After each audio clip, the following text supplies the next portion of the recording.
En hâte 2005, 5 jeunes adultes ont décidé d'explorer une grotte sous-marine peu connue sur le flanc de la montagne Eki à Provo, dans l'Utah, surnommée la grotte de la mort. Ils ignoraient le danger mortel qui les guettait à l'intérieur. Finalement, un seul reviendrait. Voici le récit fatal de la tragédie de la grotte de Gollum.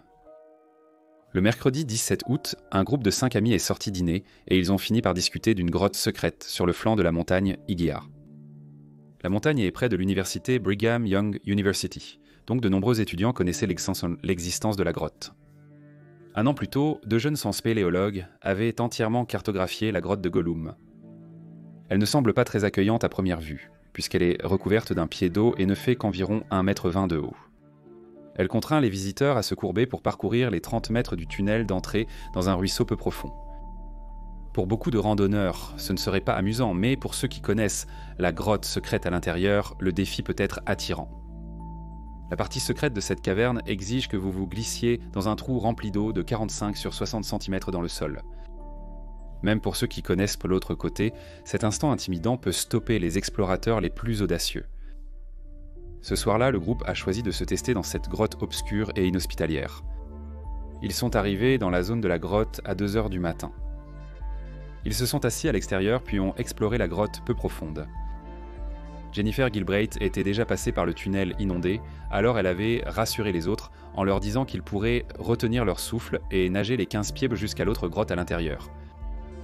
Malgré son hypothermie et sa perte de connaissance lors de sa dernière visite, elle était impatiente de montrer ce lieu secret à ses amis.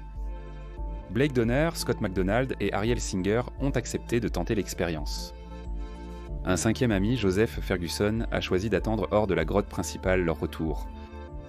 Muni d'une simple lampe de poche, le quatuor s'est dirigé vers la petite ouverture au sol de la grotte. Il était 4h30 du matin et la nuit était noire à l'extérieur. Un par un, ils ont rassemblé leur courage pour se laisser descendre dans le passage étroit rempli d'eau froide. Jennifer laissait passer en premier, étant la seule à être déjà venue. Ils ont vu la tête de Jennifer disparaître sous l'eau, puis une petite ondulation lorsqu'elle laissait passer de l'autre côté. Le tunnel rempli d'eau n'était pas plus grand qu'une porte de réfrigérateur, seulement 60 cm de large et 1,26 m de haut. Un par un, Blake, Scott et Ariel sont descendus et ont suivi la direction indiquée par Jennifer.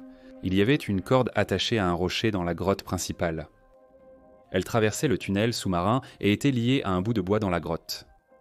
Avec un tunnel aussi étroit, une corde n'était probablement pas jugée nécessaire pour retrouver l'entrée. Il semblerait qu'on ne puisse pas la manquer.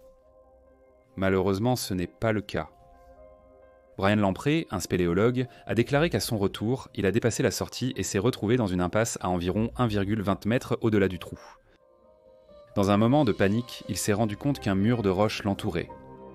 Reculant désespérément, il s'agrippa au plafond jusqu'à atteindre le trou. Le temps supplémentaire passé lui a fait croire que cela finirait par la mort. Il a eu énormément de chance de trouver le trou une fraction de seconde avant d'inspirer une grande goulée d'eau. Ce jour-là, les 4 avaient nagé jusqu'à la petite grotte, à seulement 5 mètres de là.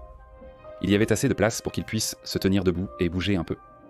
La grotte mesurait environ 2 mètres de haut, avec un sommet central de 2,70 m. Il restait environ 1 mètre d'espace au-dessus de l'eau. Joseph était assis, attendant que ses amis reviennent. Il ignorait la durée prévue de leur séjour dans la grotte. Aucun plan précis n'avait été établi, alors il attendait simplement. Après près d'1 heure, il entra dans la grotte et regarda le trou rempli d'eau, mais il n'y avait aucun signe de la lampe torche ni de mouvement du groupe. Il était 5h30 et ne savait que faire. Il appela quelques amis qui connaissaient assez bien la grotte, puis finalement la police à 6h25 du matin. Lorsqu'ils ont nagé dans la grotte intérieure, ils étaient probablement nerveux, le cœur battant à toute allure sous l'effet de l'adrénaline. Lorsque leurs visages en ont émergé de l'eau, ils ont dû inspirer profondément de soulagement. L'air dans ce petit espace était probablement vicié. En spéléologie, ce terme désigne tout air qui n'est pas composé des 21% d'oxygène habituel et de 79% principalement d'azote, avec quelques autres gaz à des pourcentages plus négligeables. Parce que cette grotte était stagnante et que la source d'eau était fermée, l'accumulation de dioxyde de carbone serait très probable en raison de plusieurs causes. Au fur et à mesure que les visiteurs passèrent du temps dans la chambre intérieure, l'oxygène s'épuiserait et le dioxyde de carbone s'accumulerait. le dioxyde de carbone s'accumule dans les grottes de calcaire à cause de l'érosion et de l'infiltration liées à la décomposition des plantes. Il y avait aussi des preuves de bougies laissées allumées à l'intérieur, réduisant l'oxygène disponible. Sans circulation d'air, le dioxyde de carbone se serait concentré davantage près de l'eau. L'évolution de l'air dans la chambre intérieure de la grotte secrète serait subtile et graduelle, passant inaperçue aux amis qui la visitaient non. Malgré le court séjour des spéléologues, leur capacité amoindrie à penser, bouger et respirer aurait rendu le retour à la nage très périlleux.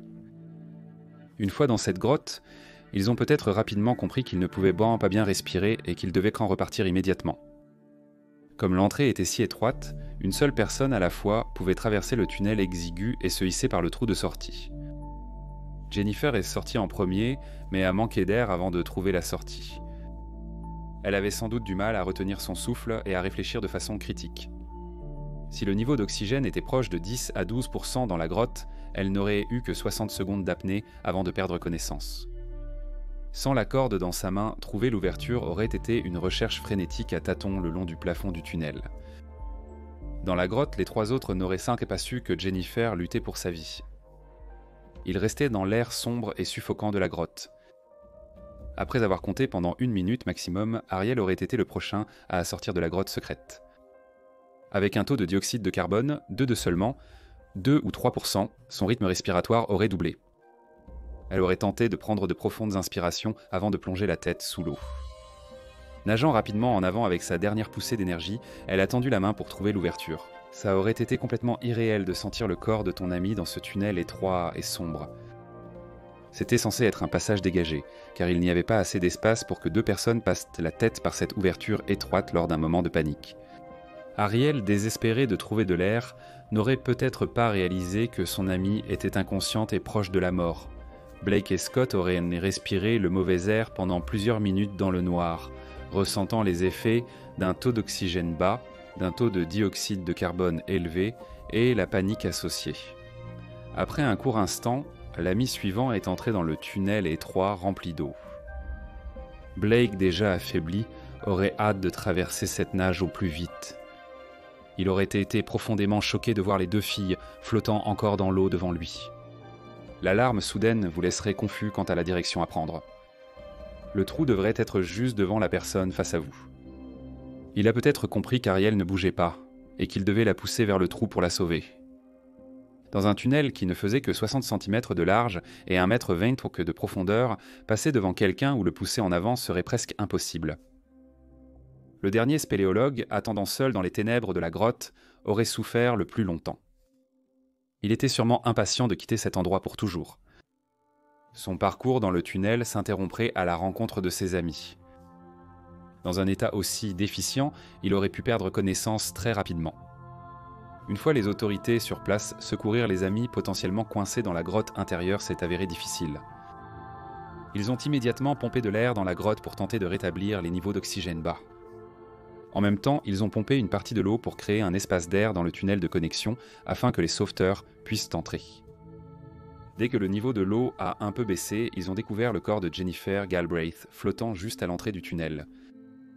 Après avoir pompé pendant 1 heure supplémentaire, ils ont trouvé les 3 autres amis, Ariel, Blake et Scott, tous ensemble, faisant face à la sortie.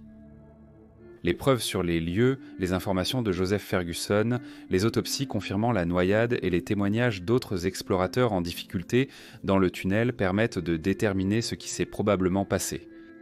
Il serait difficile d'imaginer que 4 jeunes adultes en bonne santé se noient sans problèmes avec l'air. 4 amis se sont noyés à seulement 15 pieds de distance. C'étaient de jeunes gens audacieux, âgés de 18 à 28 ans, dans la fleur de l'âge. Après avoir récupéré les corps, l'entrée de la grotte a été scellée avec du béton pour prévenir d'autres accidents mortels de spéléologues.